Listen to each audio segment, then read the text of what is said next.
હાલો મિત્રો, હાલો ફ્રેન્ડ, તો આપણે એક નવો વિડીયો આપણે માણસના રોગ માટેનો બનાવીએ અને એમાં જે તમને હું ઉપચાર માટેની વનસ્પતિ બતાવું એ વનસ્પતિ તમે હું કહું એ પ્રમાણે જોતા જાજો અને હું તમને જે પ્રમાણે કહું એ પ્રમાણે જો એ વનસ્પતિ તમે વર્તતા આવ્યો અને એ કાયદેસરની જ વનસ્પતિ છે તો હું જેમ વિડીયોમાં તમને કહેતો જાઉં એવી રીતે કરતા જઈજો તો તમને બેસ્ટમાં બેસ્ટ ઉપયોગ થાય અને તમારું કોઈ પણ રોગનું એ તો નિવારણ મળી જાય, બરાબર. અને આપણી યુટ્યુબ ચેનલ છે, યુટ્યુબ ચેનલનું નામ છે રૂપેશ સોયગામા, બરાબર.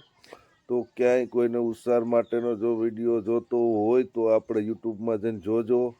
તો હાલો હવે હું તમને એ દવા બતાવવા જાઉં. તો હવને હર હર મહાદેવ. તો હાલો મિત્રો, મેં જે તમને દવા માટેનો કહેતો હતો એ દવા માટેનો ઝાડ મળી ગયું છે. તો હાલો હું તમને બતાવું. તો મિત્રો, જો આ ઝાડ છે, આવા ફૂલ થાય, આવા પાન થાય, જુઓ. તો આ ઝાડનું નામ છે હરગવો, બરાબર. આ ઝાડનું નામ છે હરગવો. તો જે આના ફૂલ છે ને, જો આ ફૂલમાં પછી શીંગું થાય, બરાબર. એટલે આ ફૂલે જો બેસ્ટ કાયમ આવે.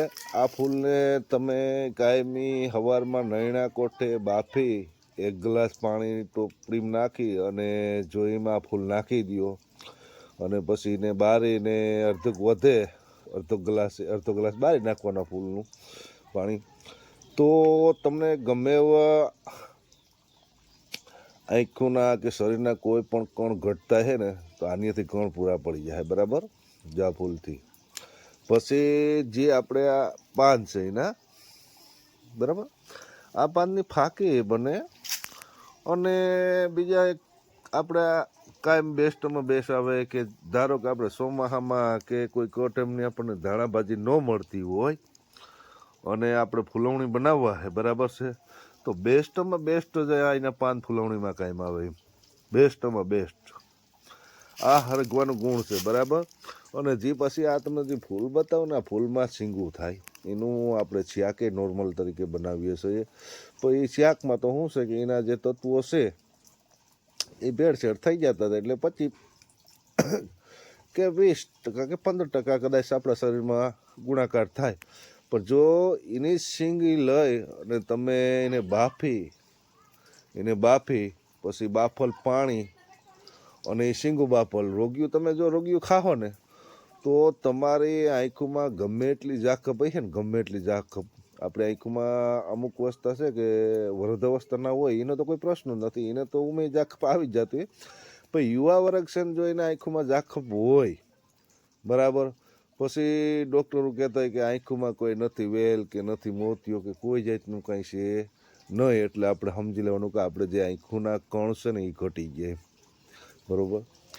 તો એની શીંગું લઈ તમે બાફી પાણી પીતા જાઓ અને એ શીંગું બાફલ ખાતા જાઓ એટલે તમારા ગમે એટલા આંખોના કણો છે ને બધાય પૂરા થઈ જાય. જેટલા ઘટી ગયા છે ને બધા એમ 1-1.5 મહિનો તમારે ક્રોસ કરવો પડે, પણ એ પાછા કણ કોઈ દી ઘટશે નહીં. દવાથી જે કદાચ તમે હાલો ડૉક્ટર એમ કહે કે ભાઈ હાલ્યો દવા લઈ જાઓ, હાલો હું તમને બધું રેડી કરી દઉં, તો એ થઈ જાય એ મહિના નહીં.